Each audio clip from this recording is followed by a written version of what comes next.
Hey folks, and welcome back to another episode of your Brains Coach podcast. My name is Angela Shurina. I'm your host, I'm your Brains Coach, and it is my job here to bring to you all the best brain body tools so you could feel, look, and do your best by learning how to operate your brain better. Folks, today we're going to talk about achieving your goals, achieving success, delaying gratification, and becoming the person who get things done no matter how hard they get, and no matter how long we have to endure hardships. Yesterday I was talking to a client of mine, and he openly shared with me, he's like, I'm doing much better. My energy levels gone up, my motivation gone up, and I do a lot more things, a lot more consistently, but I still struggle with procrastination or on things that are complex, that are big and bulky, uncertain, that are a lot of work, that are challenging. I tend to delay the beginning, the start of attacking, of working on this task. And he asked me, like, what can I do about that? And it reminded me of a blog post that I read by Rich Davini. He is a former Navy SEAL commander. Right now, he teaches high-performing teams at different companies, how to build high-performing teams, how to maintain, and how to ultimately achieve success. And so he wrote a blog post. The name of the blog post was Embracing the Suck. And he shared a story that I'm going to share with you here, how he learned to reframe things, and that helped him, for example, to go through the Hell Week. That is, in Navy SEAL training, I understand it's a week when you go through a lot of challenges. You spend a lot of time in cold water, and you do a lot of just physical suffering. That's what that physical and mental suffering, that's what this Hell Week is designed to be. And it is designed it's designed in a way to make sure that people who become Navy SEALs are people who can endure a lot of suffering, a lot of discomforts mentally and physically, and still perform great under pressure, in uncertain situations, in situations with a lot of stress. So to cut the long story short, Rich said that one of the challenges during this Hell Week is spending a lot of time in like either cold water or just very physically uncomfortable conditions. And he endured those uncomfortable conditions by learning how to reframe the negative experience, or what he calls the suck, as a positive one. And when I was talking to my client yesterday, he's like, well, is it kind of like tricking my brain into thinking that it's good for me, or is it kind of like lying almost to my brain? To which I told him that no, it's different than lying or tricking. It's looking at the other side of the same coin, so to speak. And to this point, I'd like to think about this example that you probably are familiar with. There are these pictures. There are different kinds of those pictures. When you look at this picture, at first you might see a rabbit, for example, or an old woman. But then when somebody explains to you that you can actually look at it from a different angle, with a different perspective, and you can see either instead of an old woman, you can see a vase, or instead of a rabbit, you can see a duck. So if you Google like duck rabbit picture, it will probably come up. And if you look at it, you either, for different people, it's just different.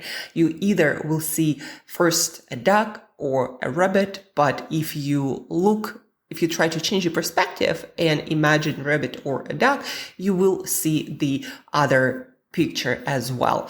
And then you will not be able to unsee it. You will see both pictures, both sides, and they equally exist there. It's not about tricking. It's not about lying. It's not about some deception. No, it's literally looking at the same thing with a different perspective in mind.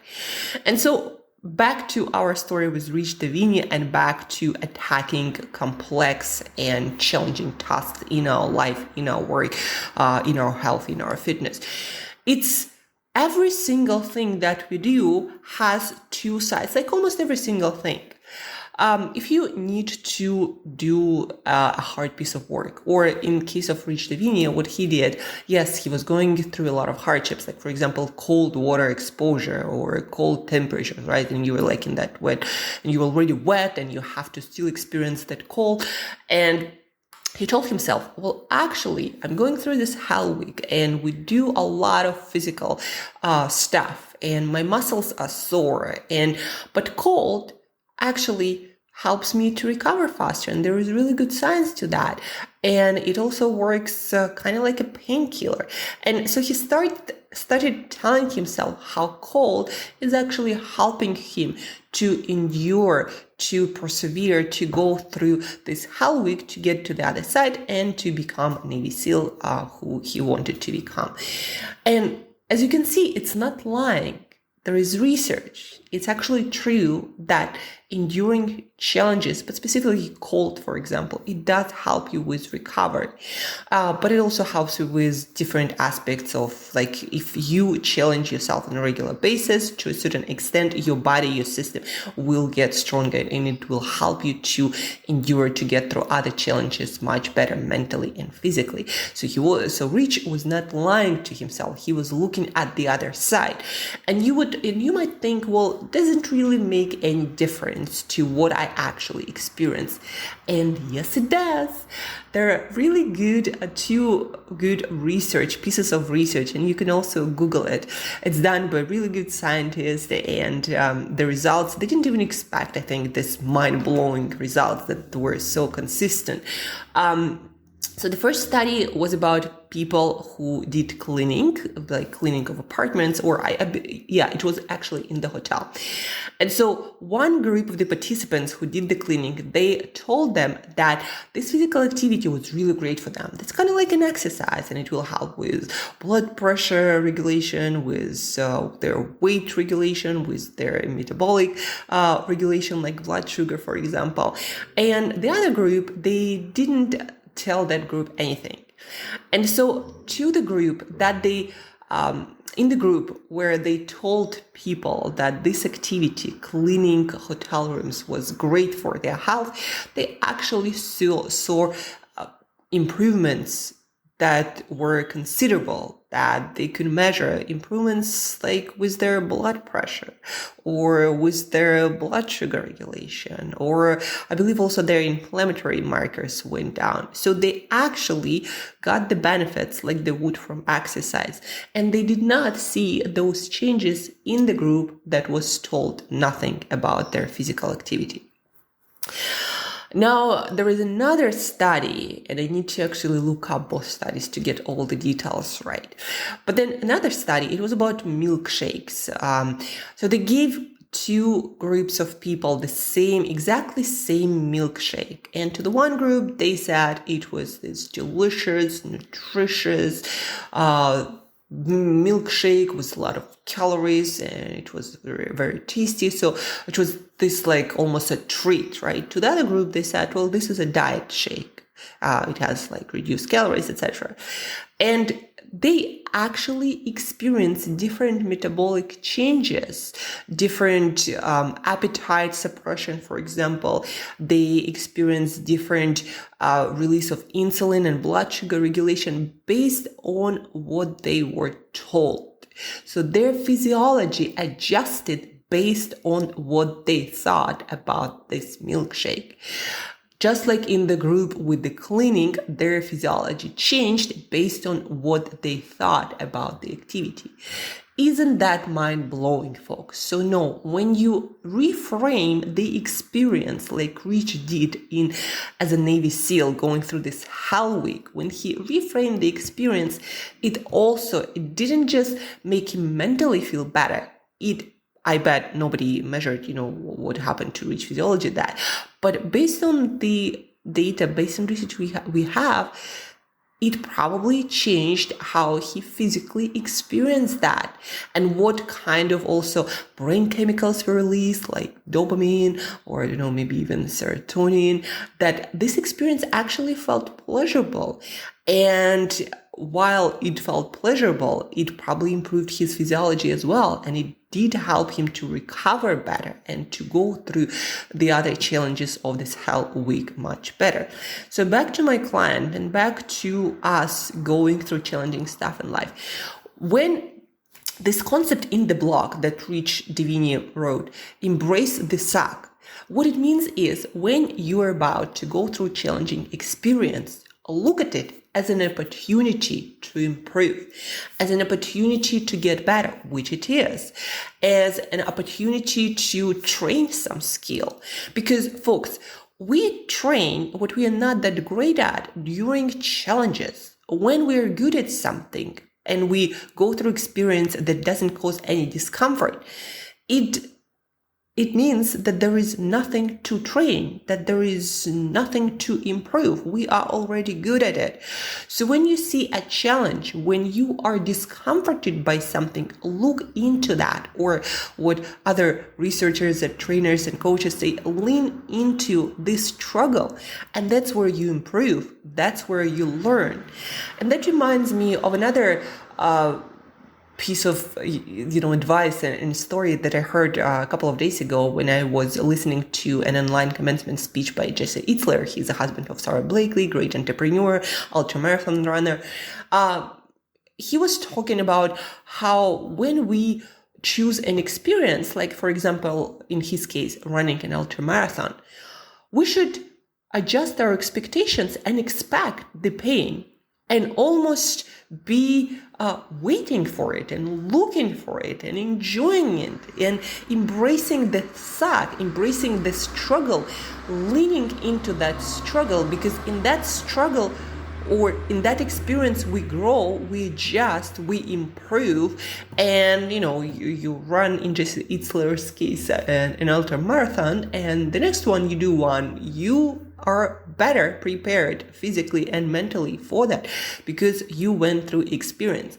And so back to the idea that when you're about to get into a challenging experience and you feel this discomfort that you don't really want to get into that, and because of that you delay it, actually look at it as an opportunity to grow really fast at accelerated pace and to achieve your success faster, whatever that success means to you.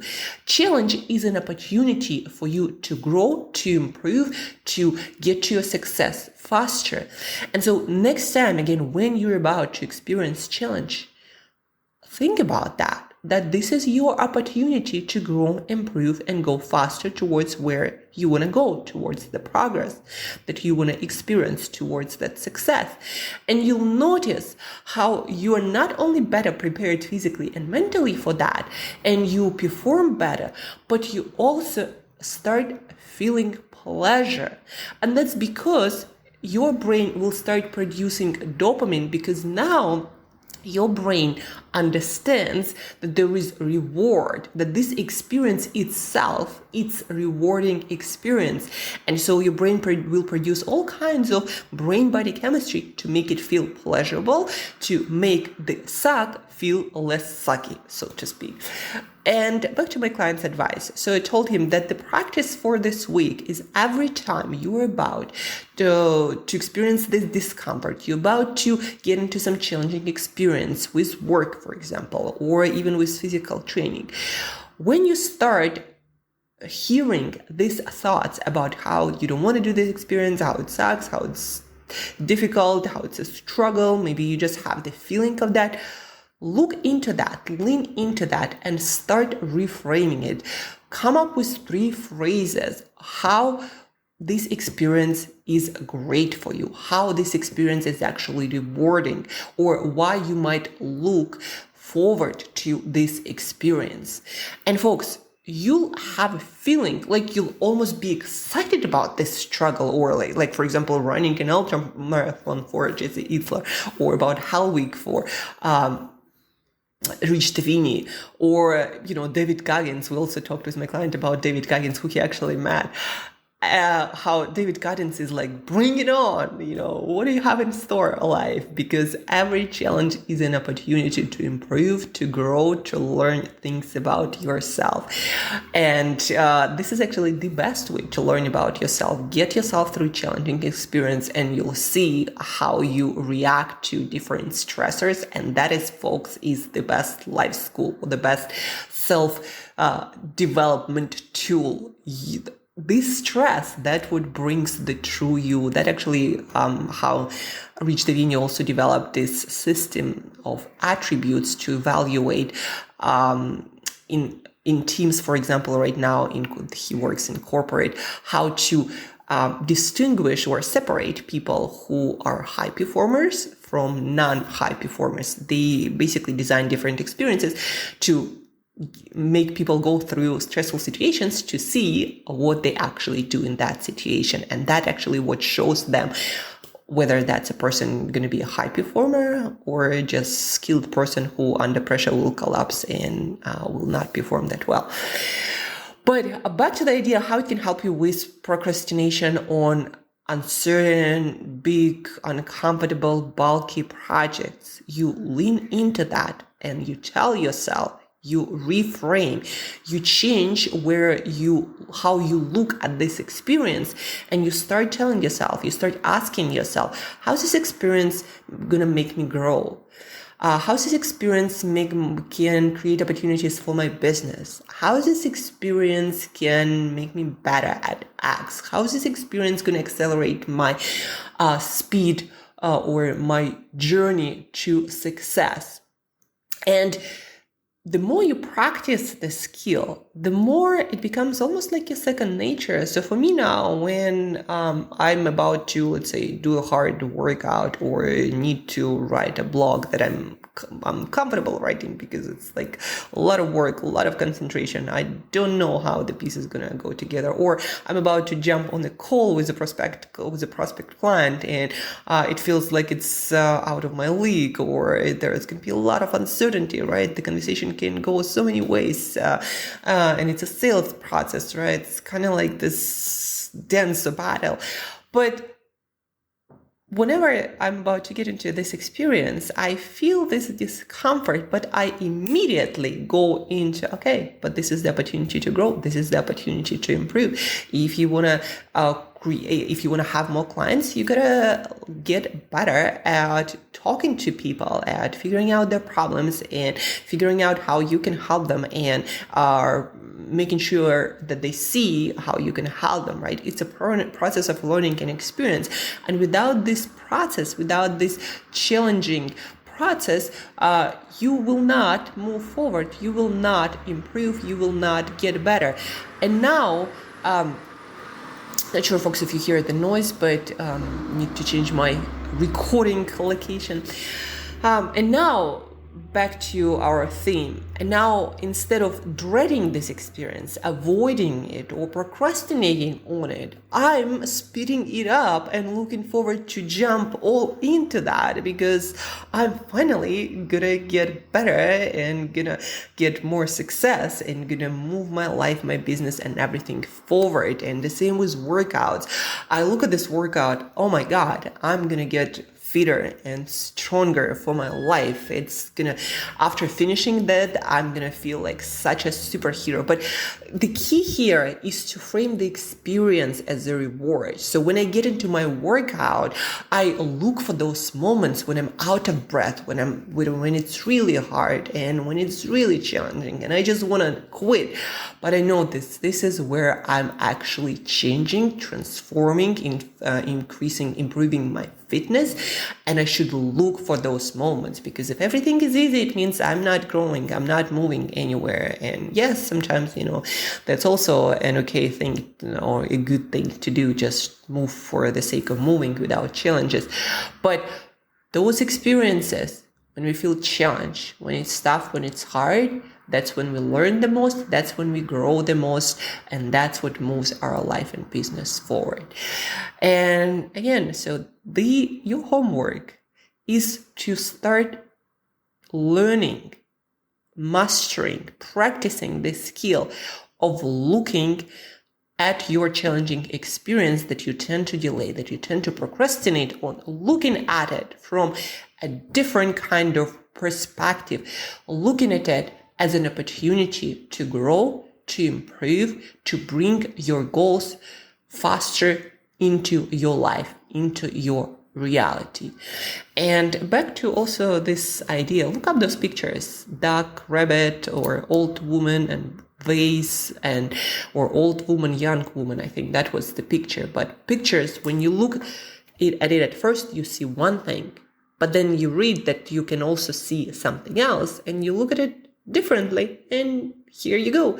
You see a completely different picture, and it will blow your mind. But understand that your brain has this capacity to look at the same experience and see a different thing, and it's not lying. It's just looking at different side of the coin. And it matters because back to the study of people who clean the hotel room or people who drink their milkshake, it changes your physiology. It changes how your brain and body work and react to that experience. It changes who you become in that process and what benefits you're going to get from the process. So this is a very powerful tool, folks. And so I'm leaving you for the weekend for the next 2 days. So this is your homework. Practice that anytime again you feel like delaying, like procrastinating on the challenging experience. Think about it. Look at it differently. How is this experience is a very rewarding experience and is a life-enhancing experience for people, specifically perfect for people who want to grow and move their life in a new destination. And that's about it, what I wanted to share with you folks today. Hope you found it very useful. I definitely found this skill to be the most essential, crucial skill for keep moving forward and moving forward our goals, our results in life, in all areas of life, fitness, health, relationship, business. This is the core skill that all top performers have. Sometimes they know about that, sometimes they don't know about that, but they all have it because there is no growth in easy, comforting experience. No growth, no development. Someone might even say no life, because as Tony Robbins says, in life we're either growing or dying. And unfortunately, or maybe not unfortunately, the growth for human beings happens in challenging moments. Thank you, folks, for tuning in. Thank you for listening. Start practicing reframing your challenges into your unfair advantages. Schedule some challenging experience for this weekend. Like I'm going to be doing cold water swimming in Cape Town in a tidal pool. It's like, I don't know what it is. Friends of mine invited me and I wanted to make excuses about it and not going, but I'm like, nope, this is the life you chose. Growth and adventures and looking into the eye of discomforts to become the person who lives a wider, a more, interesting and exciting life. That's what it's about. So have an amazing weekend. Practice reframing discomforts into your unfair advantages and stay tuned for our next episodes. And don't forget to share, folks. If you learn great information, please do share. Help other people get better, move forward in life, and to create the exact life experience that they want faster. So practice and share.